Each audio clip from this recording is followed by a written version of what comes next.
It started with one verse, 3 words that shook the entire rap industry: "Mother f the big 3." What followed wasn't just a rap beef, it became the most explosive hip-hop war of the streaming era. Diss tracks dropped within hours of each other, career-ending allegations flew from both sides, billions of streams were generated, lawsuits were filed, Grammy Awards were won. And somehow, my girl split the bucket to KFC. She listening to Drake, and all I can say, damn, these is that much better than me, baby. The story still isn't. This is the complete Drake versus Kendrick Lamar timeline from Like That to Drake's Iceman era. I need y'all to know, this is my first motherfucking time out here, you dig? Visions of Martin Luther staring at me. To understand why 2024 exploded, we have to start with a song that wasn't even supposed to be a diss track. In October 2023, Drake and J. Cole released First Person Shooter. On the song, Cole famously referred to himself, Drake, and Kendrick as the big 3 of rap. Most fans viewed it as respect. Kendrick did not. 5 months later, the response arrived. March 2024. Future and Metro Boomin released Like That, and Kendrick used a guest verse to detonate hip-hop. He rejected the Big 3 label entirely. The message was simple: there is no Big 3. There is only Kendrick. Yeah, like, damn, this next level that I'm going to, will I get caught up in the lifestyle and would that make me or break me? And that was what the whole record was about when I did the interlude. The verse instantly became the biggest conversation in music and officially launched the war. For a brief moment, Cole jumped into the fight. He released 7-minute Drill, taking shots at Kendrick. But less than 48 hours later, Cole publicly apologized and removed himself from the conflict. It would prove to be the smartest decision anyone made all year. Because what came next was chaos. Drake finally responded with push-ups. The track mocked Kendrick's height, questioned his relevance, and challenged him to respond. Fans generally agreed Drake came prepared. For the first time, it felt like he was treating Kendrick as a serious threat. Then, Drake escalated things further. He released Tailor-Made Freestyle. The track became instantly controversial because it used AI-generated voices resembling Tupac and Snoop Dogg. The internet exploded. Some called it creative. Others called it The track was eventually removed after legal pressure involving Tupac's estate. But the damage was done. The beef had become the biggest story in music. Then, Kendrick finally arrived. April 30th, Euphoria, 6 minutes and 24 seconds of pure aggression. This wasn't a quick response. This was a character assassination. The way you said you was on the album. Yeah. Did the industry cause that? Not the industry, just the change. Kendrick questioned Drake's authenticity, his parenting, his identity, his relationships. And most importantly, Kendrick repeatedly emphasized something fans had debated for years. He didn't merely dislike Drake's music. He disliked Drake as a person. Euphoria immediately shifted momentum. Many fans felt Kendrick had delivered the first truly devastating blow.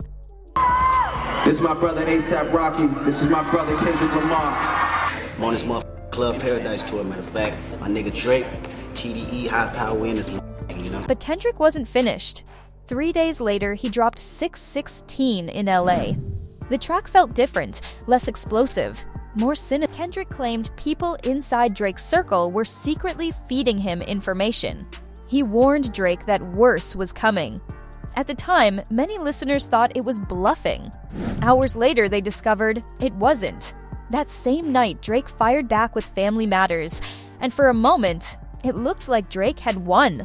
The song was nearly 8 minutes long. It targeted Kendrick, Future, Metro Boomin, Rick Ross, and others. Drake accused Kendrick of domestic abuse, questioned his family life, and claimed Kendrick's manager Dave Free was actually the father of Kendrick's son. The music video was cinematic. The bars were direct. The internet exploded for about 20 minutes. Because that's how long Drake got to celebrate. People like to put on here that the label wants me to put on here, but I fight for this one reason, man. Like, I fight to promote what I love. You know what I'm saying? I fight to promote the music that I truly love. So roughly an hour later, Kendrick dropped Meet the Grams. and hip-hop stopped breathing. Instead of responding bar for bar, Kendrick addressed Drake's family, his mother, his father, his son, and an alleged secret daughter. The track sounded less like a diss record and more like a psychological horror film. Fans couldn't believe what they were hearing. Drake's biggest response was instantly buried beneath Kendrick's counterattack. Then, Kendrick somehow topped himself. Less than 24 hours later came Not Like Us. Unlike Meet the Grahams, this wasn't dark. It was catchy, club-ready, easy to chant, easy to dance to. And that's what made it dangerous. Instead of being a diss track people respected, it became a diss track people celebrated. The song dominated social media, sporting events, nightclubs, radio stations, streaming services. It debuted at #1 and eventually became one of the biggest records of Kendrick's career. Really, money really don't make me. I'm learning that now. You know, that's not really my peace of mind, having money. For many fans, this was the knockout punch. The song transformed the beef from a rap battle into a cultural moment. Suddenly, everyone knew the lyrics, even people who didn't follow hip-hop, and Drake needed an answer. Fast, the answer arrived with The Heart Part 6. Unfortunately for Drake, it wasn't received the way he hoped. The title itself referenced Kendrick's famous Heart series. Drake denied the allegations Kendrick had made, repeated claims about Kendrick's family, and attempted to explain why many of Kendrick's accusations were false. But public reaction was largely negative. Many critics and fans felt the record sounded defensive. Instead of regaining momentum, Drake appeared to be retreating. And then, silence. No more diss tracks. No final round. No dramatic conclusion. The battle simply ended. At least musically. But the fallout was only beginning. Not Like Us became a cultural phenomenon. Kendrick performed it repeatedly. The song won major awards. It became the defining record of the entire conflict. Meanwhile, Drake chose a different route. I love Electra Chung's shoulders. You love the shoulders? I just love her shoulders. She's actually blushing as well. The courtroom. He filed legal actions connected to the promotion and distribution of Not Like Us, arguing that the song's success had been artificially boosted and that false allegations had been amplified. The legal battle became almost as controversial as the music itself.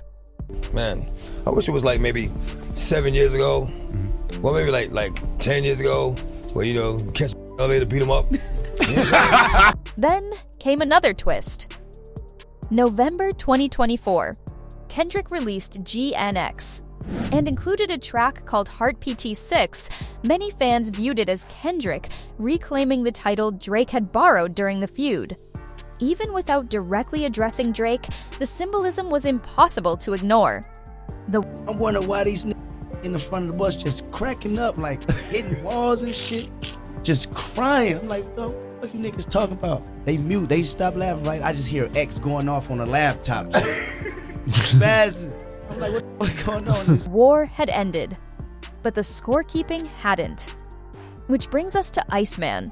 Getting a lot of accolades from your peers and the hip-hop icons. Thank you. I love Kendrick Lamar. #1 on that list, Kendrick Lamar, what's up? The hip-hop savior, it seems like. Woo! Drake's next major solo era. After spending much of 2025 rebuilding, Drake entered 2026 with a new project and a new narrative. Iceman arrived carrying the weight of the biggest loss of his career and the expectations of millions of fans waiting to see how he would respond. Some listeners viewed Iceman as a comeback, others viewed it as damage control. Shout out to Hamilton, shout out to Toronto one time. Like, a best rap album goes, and they said take care. Oh my God! And we went through about 15 of them, narrowed it down to 10. The 10 became 5, the 5 became 2.